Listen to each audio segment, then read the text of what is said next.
Hey everybody, welcome back to the channel. Today we're going to be talking about what the best herbivore food buffs are in Fallout 76. I went and compiled a pretty long list of all of the recipes, and then I kind of dug through, saw which was the best recipes for absolutely everything, as well as which ones are the easiest to farm. So there's going to be quite a list going on here. You probably aren't going to need to use all of these for your character all of the time, but these are nice to have for different situations. Like if you run raids, for example, some of these are going to be more beneficial for you. If you're trying to grind XP, some of these are going to be better for that. You could definitely stack them all, but it is going to take a while to get every single ingredient. This is a lot of stuff. You don't need to use all of them at once. Matter of fact, I don't really use all of them at once. And to be quite honest with you, some of these I hadn't even realized were that great for what they are until I compiled this list. I'm going to put the recipes on screen, as well as I'll kind of go through them if there's any standout ingredients in them. I'm not going to go over the specific statistics of like HP or AP unless it's like a AP boost or something like that. It's just going to waste a lot of time, to be quite honest with you. And I will also say that not all of these recipes are going to be the most beginner friendly, because these are things that you're going to have to either find in the world or you'll have to obtain through different events in the game. So I'll point that out as much as possible. But a lot of these are also recipes that you'll be able to craft just once you've collected the flora. So there's things for everybody from beginner to kind of more advanced players as well in here. And if anything, these are things you can keep down the line as you unlock more recipes. And just as a heads up, you can purchase recipes from different vendors in the game, NPC vendors, as well as through player vendors, which player vendors are going to be great for those limited time recipes. I would also recommend, if you are going to be mass harvesting a lot of these recipes, to have either a refrigerator or a deep freezer. You can purchase those with gold bullion. You can also get those sometimes from the item shop. All of the stats in this video that I'm going to go over, like different percentages and things like that, those are specific. To get those exact numbers, you are going to need to have the herbivore mutation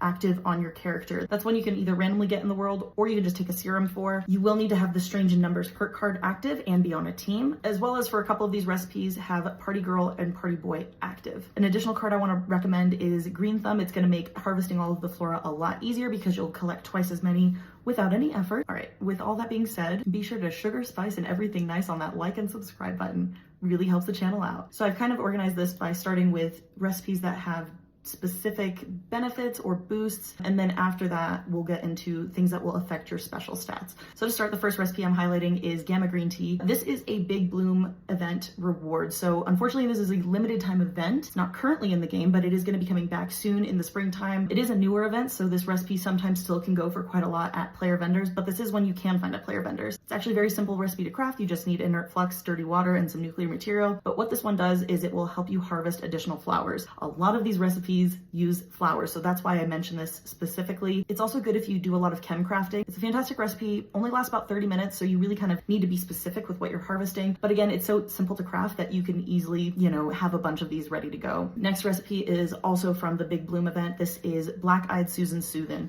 Now this is gonna be the best thing because it's gonna give you an additional 25% damage. This is the only herbivore food that does this at all. It does also give you additional XP, but with a different food that we're going to talk about in a little bit, you will actually get more XP with that. With food items, you can't really stack multiple of the same effects. So you can't do, for example, like, well, this one has XP. So the XP food in question that we're going to talk about next is going to be cranberry relish. You can't stack, like, it's not going to double. It's only one XP effect is going to go. But with this one, the damage is still going to work. So you're still going to get that additional 25% damage. This is also a Big Bloom reward. But the thing with this recipe that's kind of annoying is that you have to have the specific hybrid flowers. So this is going to take 1 Giga Blossom, 1 Glory Bell, and 1 Sea Sprout. These are kind of annoying to craft because they are different hybrids that you need hybrids of hybrids to craft. It does take a bit of time. I would definitely recommend, if you have the Gamma Green Tea and if you have the pot plans to actually grow them at your camp, to just throw a bunch of the turbo grenades at them and just mass harvest these, because otherwise it just is going to take forever. But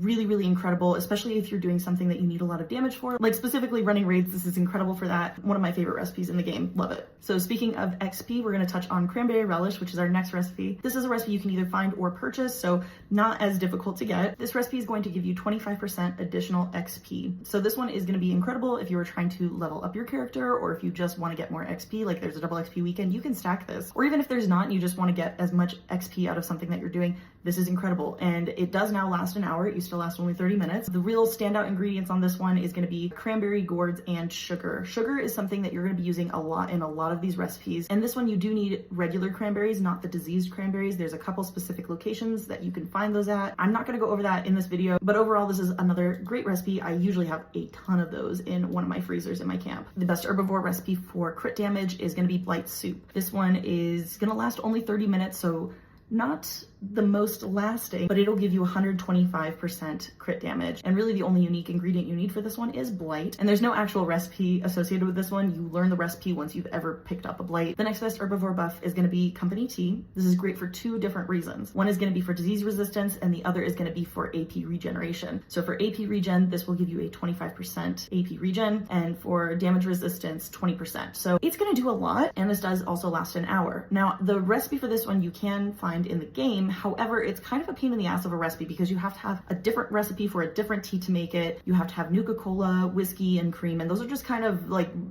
it's not a very common thing to have for all of those. You can definitely farm it. It's just, why would you, when you can actually just get the company tea machine? You can purchase that with gold bullion from Mortimer in the crater. Way easier. You can also usually get this one, not all the time, but you can get this one from the Atom Shop. But the company tea machine will craft, I believe, 5 per hour, give or take, and you can just collect them at your camp whenever. And I will say, when you use it consistently, you kind of notice when you're not using it, especially if you use like VATS a lot. I use VATS a lot. The best herbivore recipe for increasing your max AP is going to be the infused soot flower tea. This one is going to give you a 50% increase on your max AP. Really, really incredible if you use VATS a lot or if you're just running through AP. This one, the kind of standout ingredients are going to be the pepper, soot flower, and starlight berries. For damage resistance for herbivore, the best recipe is going to be the silt bean puree. This will give you an increased 38% damage resistance. This one, it does take a little bit more because you're going to need silt beans, spices, and potatoes as well. But again, for damage resistance, really great. The other option would have been sunshine oil, but the only reason I'm going to put silt bean puree better than that is because the damage resistance only actually lasts for 5 minutes with sunshine oil. For rad resistance, the best recipe is going to be the glowing fungus soup. This one, you immediately learn the recipe whenever you pick up glowing fungus, so really simple on that one, and this will give you an increased 50% rad resist. Next recipe is going to be an honorable mention because this is such a specific recipe that it's kind of difficult to get because you need to have a specific electron in order to get this ingredient for it. But it is the only herbivore recipe that actually offers this buff, which is going to be poison resistance. There's literally no other recipe that offers poison resistance, and this is cave fungus soup. So cave fungus is not even something you can get in the world. This is only something you can get from the communist collectron station, so it has to be that specific one when it's set to proletariat mode, and it's a chance that you'll get it. It's not a very common thing, so I really wouldn't rely on this recipe if you're trying to make a build for your character that relies on food. But realistically, how often are you coming in contact with poison? Maybe if you're running raids a lot, but aside from that, not very often. This recipe will give you 25% poison resistance though. As for energy resistance, on the other hand, the best herbivore recipe is going to be Firecap Tasty Souffle. It will give you an 88% energy resistance. So the standout ingredients on this one are going to be Firecap, salt, and pepper. With a lot of these recipes, just make sure you're getting salt, pepper, spices whenever you can in the world. I don't believe they weigh too much, so you should be able to kind of hold on to those. If you played the previous season, you should have the spice collector, the spice rack. That'll help a lot with a lot of these recipes. With health regeneration, the best recipe I'm going to recommend, there are two that have basically the exact same thing, but this one is a little bit easier to get. So that's why I'm recommending it, is going to be sweet potato stew. The reason I recommend this one over the other recipe, which was the swamp tofu soup, you can actually farm the ingredients at your own camp. You can plant them. Standout ingredients: mute fruit, potato, and sugar. This will give you a health regen of 0.63% for an hour. The other recipe is swamp tofu soup, and the reason I'm bringing it up is, again, if you played the last season, you have that soup collector. I can't remember what it's called, like soul soup collector, something like that. The swamp tofu soup will be produced by that soup collector, so you can get this one without having to craft it. So I am bringing it up just in case you do have that soup collector, but if you don't, the recipe is going to be the sweet potato stew. I will say that's a recipe that I don't personally use. I haven't really noticed a need to have health regen, but now that I know that it's available, I'm gonna see how I like it. Maybe I'll incorporate it a little bit more, but I would say it's probably not the most necessary. Maybe if you're doing a full health build, that might be something to be kind of more aware of. I run bloodied all the time, so that's not really something in my kind of gameplay style. I will say it doesn't take away rad, so it's good to use even if you are bloodied. I just haven't noticed a big difference for me personally. For max HP, the recipe you're gonna want is pumpkin pie. Now, this one you can find in the world. You don't have to craft it. There's a bunch of locations available, and there also is an Atom Shop item that is a pumpkin pie collector, so you could just have that down at your base. This is gonna give you an additional 100 HP to your character for 1 hour. You can find this recipe, you can craft it. Standouts on this is gonna be pumpkin, mirelurk egg, and sugar. Not the most difficult, but when you can find it, why would you craft it? Now we're moving on to the special stats. These are going to be the absolute best recipes for each of the special stats. So strength, perception, endurance, charisma, intelligence, agility, and luck. So We've got a little bit of everything in here. So starting with strength, we have the steeped fern flower tea. This will last for 1 hour. It's a little bit more of an intensive recipe with aster, honey, and mutated fern flower. This is probably a really great one if you do run like a melee build, I would imagine. I haven't really tested this with my current build. I don't think it would really affect my current build, but again, it's always good to have extra special for just depending on different things you're doing. For perception, the best buff is going to be Sweetwater Special Blend. This one will last for 2 hours, which is fantastic, but this one, you're going to want to have party boy or party girl with this one because it has alcohol in this beverage. It's going to increase the stat a lot more. So with party boy, girl, and all the different mutations and cards I mentioned at the beginning, this will give you an additional 15 perception. So this one's really great. The thing that I love about this one is I never have to craft it. You can just get this one by doing the daily quest, Strange Brew. This is where you go to Sweetwater, collect honey, give it to him. It's a really simple daily quest. It's like whenever there's a daily challenge, it's like, do a daily quest. I do this one because then I get this drink that gives me crazy perception for nothing. For endurance, the best recipe is going to be Silt Bean Soup. This one lasts for 1 hour, and this one will give you an additional 5 endurance. This one's a really simple recipe. You do not need to buy. You will just learn this one once you pick up Silt Beans. For charisma, I have 2 recipes. There's one I prefer, which is the steeped ash rose tea. This one will give you an extra 5 charisma. The standout ingredients on this one is going to be ash rose, gourd blossom, and sugar. The other recipe that will give you the same amount of charisma is going to be corn pone. You could do either, honestly. And this one, you will have to find the recipe for it. It's specifically located in the Tyler County Fairgrounds in the funnel stand. The only reason I just don't like this one is I just don't like getting Mirelurk eggs. That's literally why I prefer the other recipe. Standout ingredients on this one is corn, Mirelurk egg, and sugar. So literally just whichever one you prefer, they do the exact same thing. Extra charisma is going to help you with buying and selling with vendors. It'll also help you if you have the inspirational card on your character. You'll get a little bit more XP. So I do use this one pretty frequently, and I do notice a difference. It's a small difference, but I do notice it. In case you guys didn't know, I run an insane intelligence build, so that's just one of those things that I do because I just want to get as much XP out of everything as possible. Which, moving on to intelligence, the recipe is going to be brain bombs. Now, this is one of the best recipes in the game, in my opinion. I use this one all the time. It's going to give you an additional 8 intelligence. This is why I always run herbivore, because the equivalent for carnivore builds is only a 6 intelligence, whereas you could just get an additional 2 intelligence by being herbivore. I don't know what the problem is. The biggest standout ingredient in this one is the sugar bombs. They have to be irradiated, which does take quite a while to build up, and you need 3 of them. Brain fungus and Mothman eggs. Those ones aren't too hard to get. It's really the sugar bombs that are the limiting factor here. If you guys are crafting these in mass, I would say throw on the super duper card. I always do whenever I'm crafting these. It'll just give you the chance to craft way more than you originally intended to, especially with brain bombs. When you're running through sugar bombs like crazy, that is, I mean, life-changing. Moving on to agility, we have the steeped melon blossom chai, and this one will give you an additional 5 agility. So this one, the standout ingredients is going to be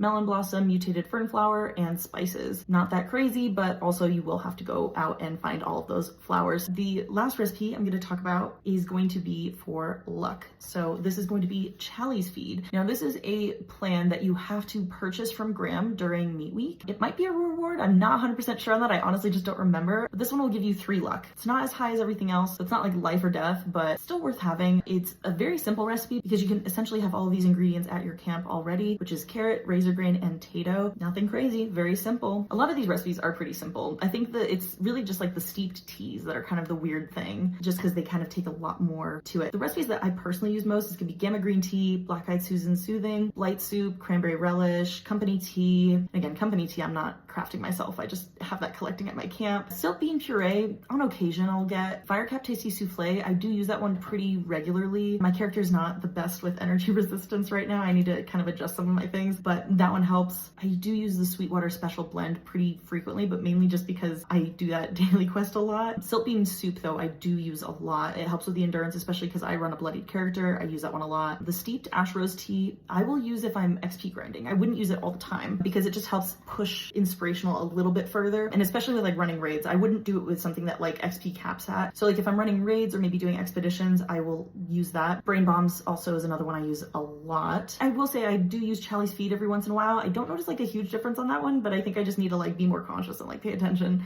see if there really is a difference on that or not. But I do use a lot of like luck perks because I do a kind of a VATS crit type situation with a lot of my builds. I would say kind of just look at your build, see what you feel like you're lacking, and go from there and see what recipes you need to use. You don't need to use all of them, that's for sure. I did craft all of them in the process of making this video and kind of researching this video. And I mean, they're always good things to have, you know? I would say a lot of the recipes are kind of slept on. Like for example, the max AP one, I need to start using that one. Like I don't know why I wasn't using that. Like do run through AP a lot, you know? I didn't go over the recipe in this video because I have a whole other video dedicated to it, but like an honorable mention, it's gonna be Nuka Dark. You don't have to be herbivore to get that incredible buff on that one, but it's worth having, especially if you already have like party girl, party boy on your character, and it can give you, I think, up to 18 luck, I wanna say. When you stack it with that cola card, I can't remember what it's called off the top of my head, but yeah, I really did go through absolutely every single food for herbivores to find all of these numbers. I hope that this video really helped you out. If you guys liked it, I know I've already said it, but go ahead and like and subscribe. I'd really appreciate that. And I will see you guys in another video.